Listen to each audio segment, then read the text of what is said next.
Estamos juntos mais uma vez para estudar a Palavra de Deus, depois de ter relembrado ontem sobre o nascimento do nosso Senhor Jesus Cristo. E hoje, um dia depois do Natal, nós estamos aqui para ler Miqueias capítulo 6. Bom, depois de relembrar sobre o nascimento de Cristo, você poderia pensar, o que é que eu poderia oferecer ao Senhor? Você lembra e lembramos nesses dias dos presentes que Jesus recebeu e tal, então você poderia pensar, o que é que eu posso dar ao Senhor? Que presente eu poderia dar a Cristo? Obviamente que Jesus não é mais uma criancinha e um bebê, mas o Natal nos lembra do grande desprendimento, do grande amor de Cristo ao vir à Terra e morrer, viver, nascer e crescer e morrer e depois ressuscitar por nós. Então, o que poderíamos dar para ele? Miqueias, capítulo 6, tem a resposta. Vamos ler juntos, então, esse capítulo hoje e ver o que podemos dar para Deus de presente por tão grande amor que Ele manifestou por nós, vindo a esse mundo e nascer aqui como uma criança indefesa, correndo riscos, por amor a cada um de nós. Bem, lembrando que você pode seguir-nos em nossas redes sociais, no endereço PR Evandro Fávero, Twitter, no Facebook ou no Instagram. Estaremos aí para juntos conversarmos sobre a Palavra de Deus e outros assuntos. Bem, vamos orar agora? Querido Pai, bondoso Deus, obrigado por estar conosco, por guiar-nos e também obrigado pela Tua Palavra, que é um bálsamo para nós. Ajuda-nos a entendê-la, em nome de Jesus oramos. Amém. Muito bem. Eu já vou falar para você o que é que podemos dar para Cristo baseado em Miqueias 6. Isso eu vou deixar para o final, ok? E aí encerramos a nossa reflexão hoje com esta resposta. Bem, o capítulo ele apresenta a controvérsia de Deus por causa da rebeldia e também apresenta temas como a ignorância, a injustiça, a idolatria. No capítulo 6, verso 1 e 2, nós lemos algumas expressões que se destacam. Diz o capítulo: ouvi agora o que diz o Senhor. Levanta-te e defende a tua causa perante os montes, e ouçam os outeiros a tua voz. Verso 2: ouvi, montes, a controvérsia do Senhor, e vós, duráveis fundamentos da terra, porque o Senhor tem controvérsia com o seu povo e com Israel entrará em juízo. Interessante que aparece a expressão, ouvi agora o que diz o Senhor. Então essa linha, ouvi agora o que diz o Senhor, ela é um convite, né? Também para nós hoje, para que a gente não se esqueça de ouvir a voz de Deus. Cada vez que lemos a Bíblia, estamos ouvindo a voz de Deus. Cada vez que nós oramos, estamos ouvindo a voz de Deus. E Deus hoje nos chama. Aqui aparece a expressão, defenda a sua causa, logo no início do verso.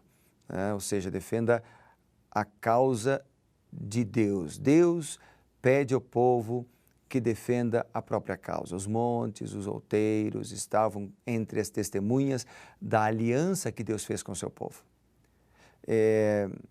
E aqui, se o povo ficasse em silêncio diante dos montes, então o Senhor falaria contra o pecado do povo. Ou seja, o que o texto está apresentando é que Deus, Ele é o nosso advogado, Ele também é o nosso juiz, mas quando o povo abandona o Senhor, quando o povo se afasta de Deus, é como se Deus dissesse, então a minha causa ou a sua causa, vocês mesmos vão defender, porque vocês não querem a minha atuação, vocês não querem a minha liderança. E aí, quando o povo rejeita a liderança de Deus, quando o povo rejeita a direção do Senhor, tem que atuar por suas próprias forças. E isso é trágico. Isso é trágico. Quando nós lemos, por exemplo, o verso 3 até o 5, diz, povo meu, que te tenho feito? E com que te enfadei? Responde-me, pois te fiz sair da terra do Egito, te fiz sair da casa da servidão, eu te remi, eu enviei adiante de ti Moisés, Arão e Miriam. Povo meu, lembra-te agora do que maquinou Balaque, rei de Moabe, e do que lhe respondeu Balaão, filho de Beor, e do que aconteceu desde Sitim até Gilgal, para que conheças os atos de justiça do Senhor. Então aqui nós temos algumas declarações. Primeiro, nós temos aqui a expressão povo meu, nós somos de Deus. Deus cuida da gente, Ele é nosso Criador, mas Ele não só é nosso Criador, Ele também é o nosso Redentor. Há uma expressão aqui no meio, no meio do verso 4 que diz, eu te remi. Ou seja, Cristo é o nosso Redentor. Aqui nos versos 4 e 5, o Senhor faz um resumo das suas grandes demonstrações de misericórdia para com Israel, incluindo suas obras de salvação ao tirar o povo do Egito no Êxodo e libertar Israel dos males que Balaque e Balaão haviam planejado. Então, não precisamos temer, porque Ele é o nosso Redentor. Veja ainda o versículo 6 e o verso 7. Diz aqui, com que me apresentarei ao Senhor e me inclinarei ante o Deus excelso? Virei perante Ele com holocaustos, com bezerros de 1 ano? Agradar-se-á ao Senhor de milhares de carneiros e 10.000 ribeiros de azeite? Darei o meu primogênito pela minha transgressão, o fruto do meu corpo pelo pecado da minha alma?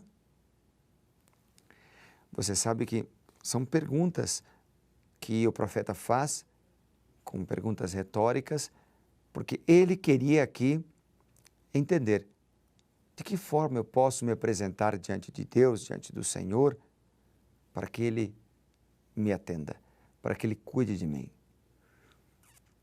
A expressão virei perante o Senhor significa aproximar-se com verdadeira adoração, como está escrito no Salmo 15, por exemplo. Ele menciona holocaustos com bezerros de 1 ano. Esses estavam entre os sacrifícios prescritos por Deus para a verdadeira adoração bíblica. Você pode ler lá em Levíticos 1, Levíticos 9, por exemplo. Então, as palavras do versículo 7 vão além de qualquer exigência da lei e até contra a lei, quando sugerem que Deus pode não se agradar do sacrifício, a não ser que o próprio filho de uma pessoa seja ofertado. Miqueias usa a hipérbole, ou seja, um exagero, para enfatizar a necessidade de atitude correta na verdadeira adoração a Deus.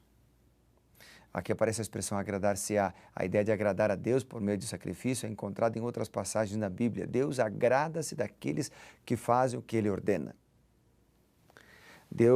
Não precisamos agradar a Deus oferecendo libações ou coisas. Na verdade, Deus se agrada com um coração obediente, com um coração contrito, com uma pessoa dedicada e fiel. Então, Ele cuida de nós, independentemente se temos ou não temos dinheiro, se temos ou não temos oferta, se temos ou não temos saúde, em qualquer que seja a circunstância, em qualquer que seja a maneira como nos encontramos, Deus cuida de nós. Ele nos ama, Ele ama você, Ele sabe quem você é e Ele quer salvar-te. Bem, agora nós temos aqui no capítulo 6 ainda um outro verso, e eu quero mencionar ele agora, que seria, digamos, o presente que podemos dar para Jesus Cristo depois de ter passado o Natal. Porque essa é uma época de compromissos, então, que compromisso, que presente eu poderia dar a Deus, você poderia dar a Deus? Vamos ler juntos? O texto é Miqueias capítulo 6, verso 8. Diz a Bíblia: Ele te declarou, ó homem, o que é bom e o que o Senhor pede de ti. Então Deus pede para você hoje um presente. Deus pede para você hoje uma dádiva. Você podia pensar, bom, essa dádiva, esse presente deve ser uma quantia de dinheiro. Talvez ele esteja pedindo de mim que eu dê o meu tempo, o meu carro, eu dê para ele a minha família. O que Deus gostaria de receber como um presente?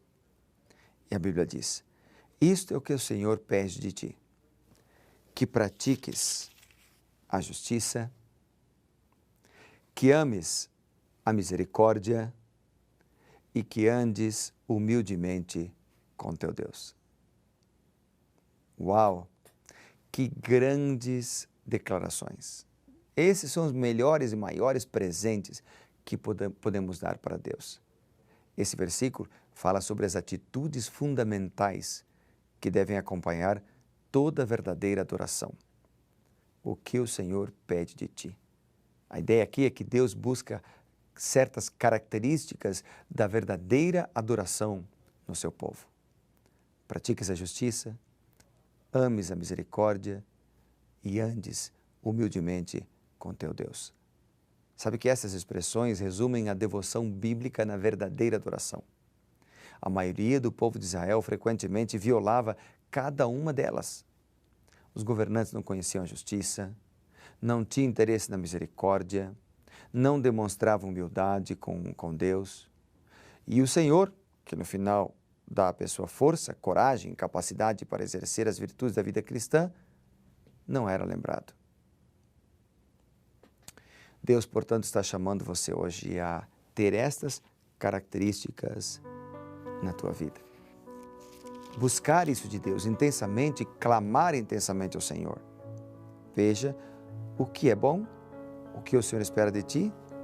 Quando Ele menciona em pratiques a justiça, significa em ser honesto, falar a verdade, significa em ser puro, significa em andar pelo caminho da obediência, ok? Da fidelidade. Fidelidade não só na questão da lei de Deus ou dos dízimos e ofertas, mas fidelidade em tudo, ainda que caiam os céus. A misericórdia, amar as pessoas que não merecem ser amadas, porque é quando elas mais precisam de amor, a misericórdia. E andar humildemente com Deus, ou seja, buscá-lo todos os dias em oração, porque foi assim que os profetas que andaram, que foram arrebatados, por exemplo, para o céu, eles foram. Por exemplo, Enoque andou com Deus, Noé foi salvo porque andou com Deus, José andou com Deus, Daniel andou com Deus, e eu e você somos chamados hoje a andar com Ele também. O que você acha? Vamos fazer isso? Vamos orar para que Deus nos ajude a andar com Ele, amar a misericórdia e praticar a justiça? Oremos. Querido Pai, depois de passar o Natal, queremos dar um presente ao Senhor. Praticar a justiça, amar a misericórdia e andar contigo. Nos ajude para que isso seja uma realidade, pois oramos no nome precioso Teu. Amém. Que Deus te abençoe. Lembre-se, seja reavivado por Sua palavra.